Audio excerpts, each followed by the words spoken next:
but there's nothing really to getting it off. It should just slide right over. While you wiggle it, get a screwdriver here. Come on.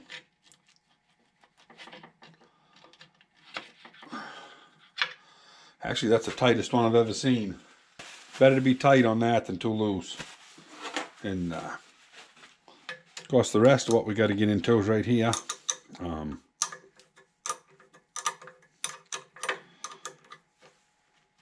Doesn't take long at all. We'll see how bad this is. This is always suspect on a Super C. They had a weak cover. This cover right here is very weak on them. Matter of fact, you can buy this cover brand new. It's that problematic. They don't make the whole oil pump, but they make the cover.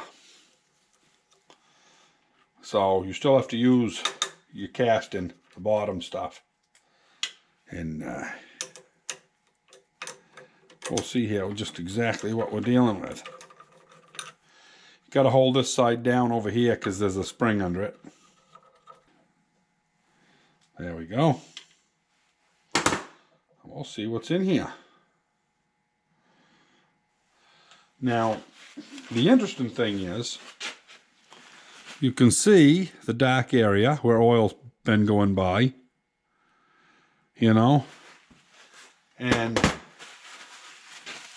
I don't know if you guys can see it through the camera, but you can also see it right here. You know, that's been leaking from there to there, there to there, there to there. Probably been leaking around here. I mean, they are just notorious pigs for leaking. And if it wasn't for getting all this pickup out here, you know, I mean, you'd almost be better off to make a piece out of a piece of steel and reproduce it. But it'd be quite a job, you know, by the time, you know.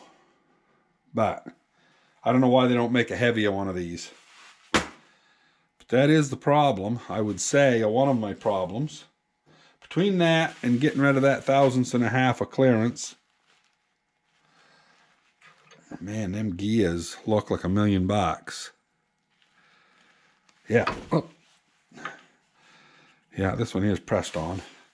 To get that one off, you got to drive the pin out of the other end. Wow. Maybe there is some more problems going on with this oil pump here. Guess maybe I will take that pin out on the bottom. I'll be back here in a minute. Yeah, we'll try to drive this pin out.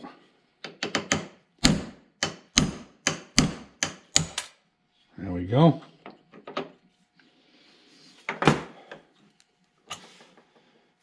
Now, I don't know what it's going to take to...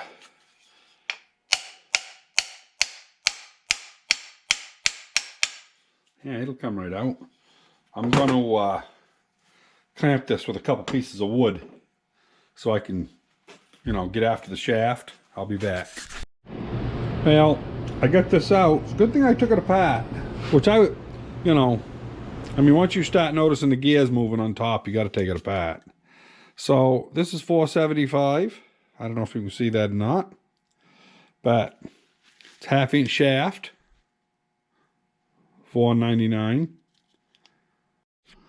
Well, I hope you can see that. You can see this real coarse sanding operation they did on it when it was new. You know, we've never straightened this out. When we rebuilt it before, we didn't. Probably that was when we was young enough, you know, we didn't realize what was going on. So anyway, we'll put it on the power belt sander here. There's quite a bit of wear on this one. Probably, I don't know, 3/1000, 4/1000. It's quite a lot. Ain't no wonder it didn't have any oil pressure.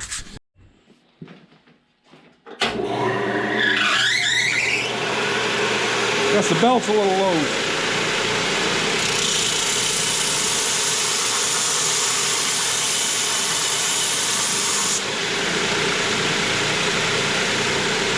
Just them outside points of them bolts where it was pulled down.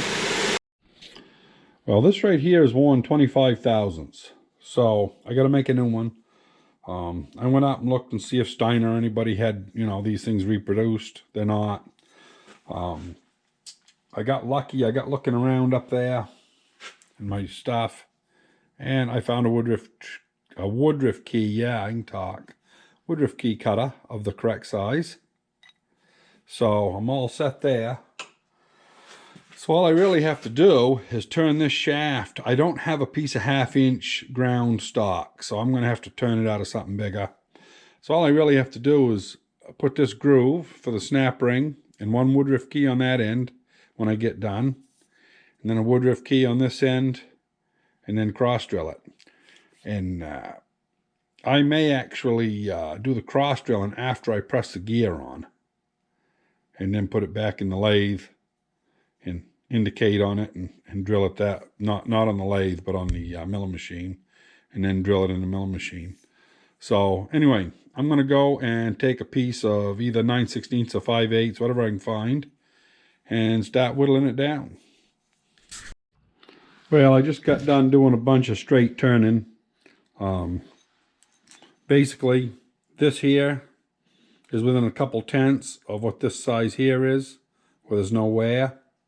The middle, I got about a 2/1000 depth of cut, which made it 4/1000 undersize, and then this end here is finished to the same size so that it'll ride in a cast bearing on the housing. And well, everybody, I'm back. It's been 2 days, but finally made it. So this shaft that I turned, I don't know if you can see it, but tighten up that pump a little bit. But it's quite sloppy. This is about 1/1000 under 1/2 inch. Oh, where did my tools go here? So this is an inexpensive, like dirt cheap inside. It's not a mic, it's just a it's a comparator, I guess you'd call it. You just go in, it just rubs, and we'll see what we get with it. I get 513. Right, pretty darn close. But anyway, so I got 13,000 slop in that top of that shaft. So what we got to do now, got to bore this out and put about a 1/16 inch bushing in there. I'll bring it back. I got to look through my junk, see what I got for cast iron. And anyway, we'll the hardest part here is going to be mounting it. The only place that I can get that I can mount it is this surface here. This is the only one that's square to the gears. Everything else is crooked. So anyway, I'm going to do some figuring here, how I'm going to put it on the mill, and I'll be back. Well, I just wanted to show you this. I've been grinding on this, well, sanding on it, I should say, for probably 5 or 6 minutes, but I wanted to show you how bad these can be warped out and why they leak. That's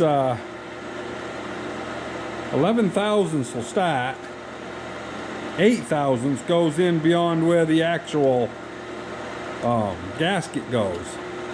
So, and I've taken probably 7 or 8 thousandths off of this. So, you know, we're talking 15 thousandths. That edge right there is tipped up. And it's one of those things, they all do it. It's a poor design. I may try to remedy it here with something. I'll let you know what I decide here in a little bit. These sides over here don't seem to, you know, flex as much or deflect as much. These two here do. There is an option to put an L, a piece of L like 3/8 steel, and, you know, have it actually press on this rib. So I'm not sure if I'm going to do it or not. If I do that, I've got to clamp this down on the mill, and I got to make it all the exact same height, which thins it out even more. But if you back it up with a piece of, you know, 3/8 by half stock or something, maybe it'll be a good thing. I don't know. That's to be determined. Okay, I didn't show any of it, but I just milled off both halves of this. This side here didn't come out as good. Don't know why. This side here came out perfect. There's half thousandths difference in the whole overall thing. So what I'm going to do now, I'm not going to do it on camera, but I'll show you what I'm up to. Let's see now, the way this goes, I got to think about this for a minute. Yeah, right there. We want that, the top right here to be out. Yeah. So what we'll do is we'll put this right over here, because this is the top. And we will drill these 4 holes right here. I'll mark them out and drill them. And then we'll go ahead and mount that after we machine out the hole to do our work. Well, this is the pocket I made. Pump will bolt on the bottom on these holes. Tooling will go down through there when I'm doing my work. I kind of was thinking about maybe bringing this out a little bit so I'd have more visibility, but I'd rather leave it rigid, I think. So that's where I'm going to leave it. It's so hot right now that, yeah, I can't do much with it, but I got to take the vise off and get stuff cleaned up. Give me a good reason to clean this machine anyway. And I'll get it bolted on somewheres, either out here or in the back here. We'll get it somewheres where we can get this tooling back to it. Well, I got this thing flat. It's flat enough that you can put some oil on it on the vise, on the milling machine, and it's got probably 5 pounds of pull before you get it off. And what I did is I took this brand new, it's real coarse, but it's a brand new file. And it's got a little bit of a rock to it. It's actually bent up a little, so I could keep scrubbing the center. And when I finally got out to where, you know, I was getting all the color out here, then I had this, right here it is, this veneer file. Now this veneer file is high quality as anything. Rounded edges all the way around, and it's basically brand new. And I flattened everything out with this one, you know, go this way for a while, then this way for a while. And then I put it on sandpaper. And you can see I went around like that, and I got little circles everywhere all around the outer edge except for right there. And I'm not worrying about that. That's probably only maybe a 1/2 thousandths off. We'll let that run. And with this file, I was only about maybe 3-4 minutes doing it. This is pretty aggressive. I know a lot of these guys, they frig around for an hour on a piece of glass with sandpaper. Yeah, I ain't got time for that. But anyway, that's how I did it. I did use sandpaper at the end just to confirm that it was flat. But we'll get back to what we were doing.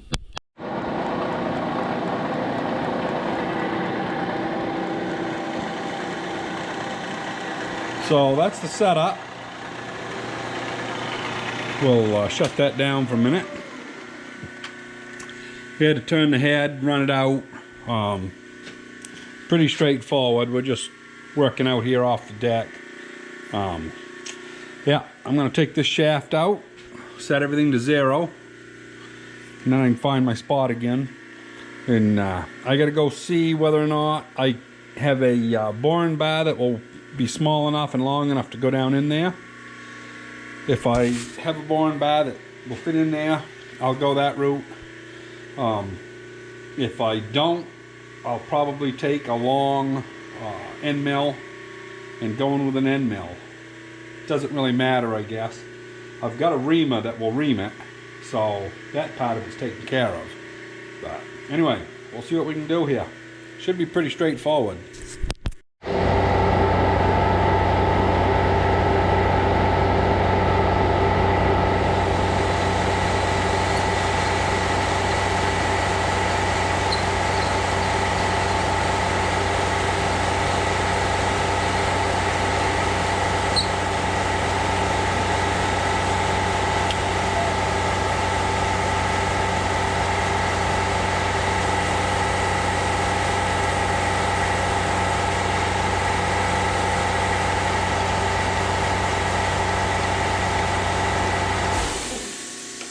See what that looks like.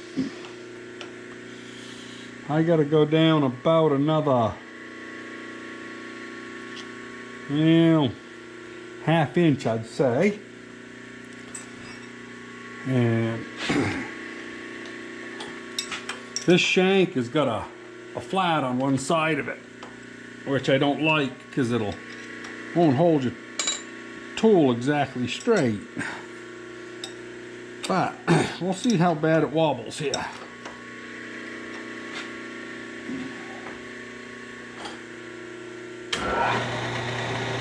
Yeah, not visually wobbling. I guess we'll try it.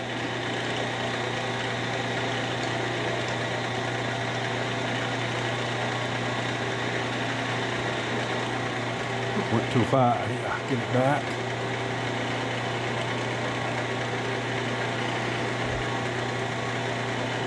Oh.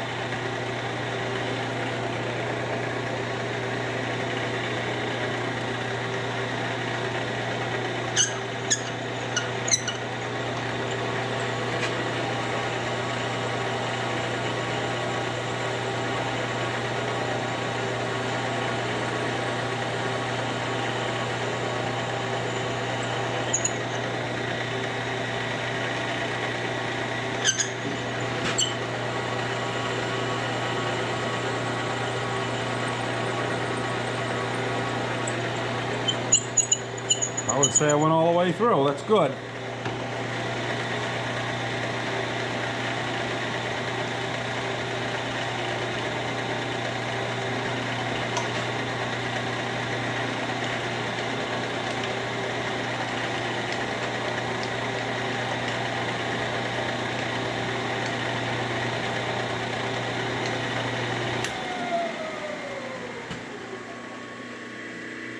Beautiful. So now we just got to ream it.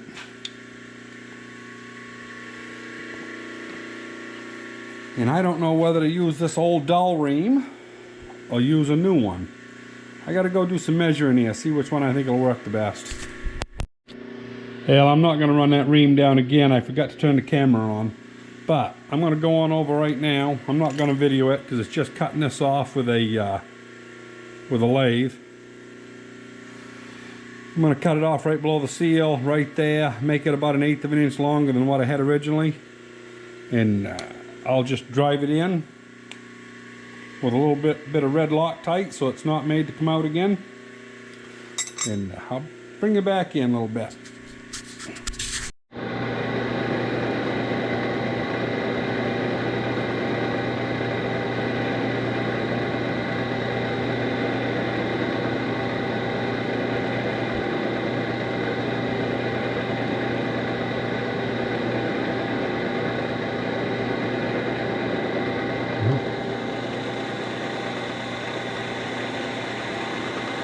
Set that about 0 there.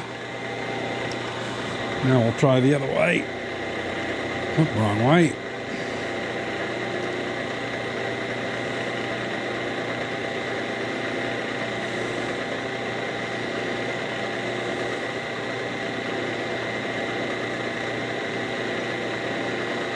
That ain't too bad.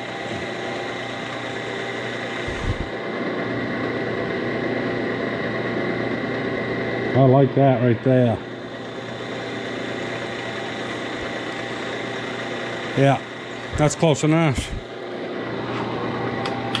We'll get our reams back in here and we'll open that up to 1/2 inch. And yeah, that'll be good. This is an old wore out reamer, so we'll see how close it comes. Now it's wobbling a little bit. I don't know if I like that.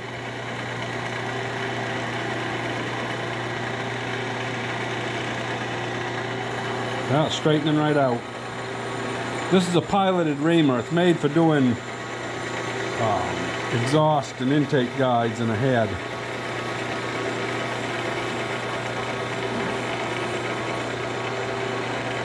So we're either going to make ourselves out to be a hero or a zero here in just a second.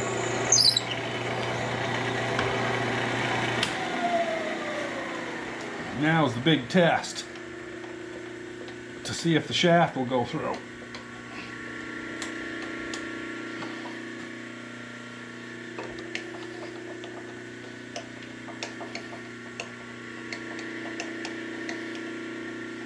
I'll blow these chips out. I'll be back. I'm going to just blow some shit out. Well, we'll see here what it does. Yeah. Goes down through. Now we just got to see if it's lined up with the actual pump housing. So I'll bring it back here when I get that off. Well, it looks like I might have a little bit of a gap here. And a little bit. I'm probably 3/4 thousandths. It's not rubbing. It turns good. So I think when I press everything together, I think we're going to be fine. You know, in this gap right here, as long as it's tight back here, really shouldn't affect the oil pressure. Because the oil's going to be carried really from back here, so it'll keep pushing. Just got to have a tight spot somewheres there. I think we've improved it a lot. And I still got some clearance between the teeth. So, yeah, I think we succeeded in rebuilding that foolish thing. Anyway, we're going to call that a video. Hope you enjoyed. Set that up there. Yeah, that was kind of a struggle. When it's worn to start with, it's kind of hard to figure out where center is. So it was kind of an estimation. I'm actually surprised I'm as close as I am. I'm happy with it. So anyway, hope you enjoyed, and might help somebody out there.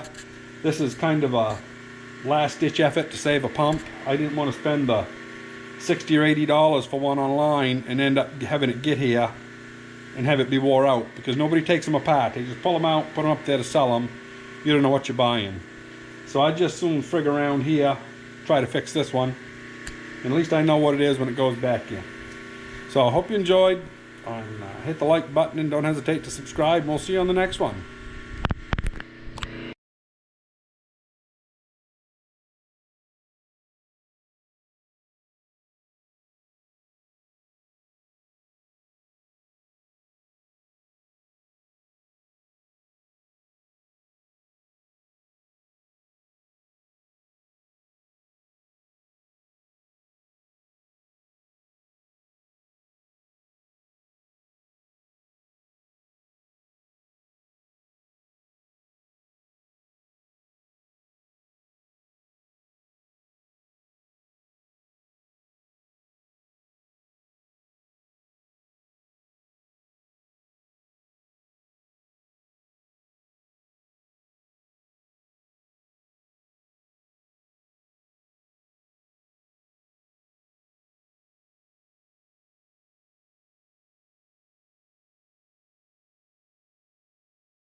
Well, this is what we're starting with. I got it pressed in. It had the red Loctite on it. I just wiped it off.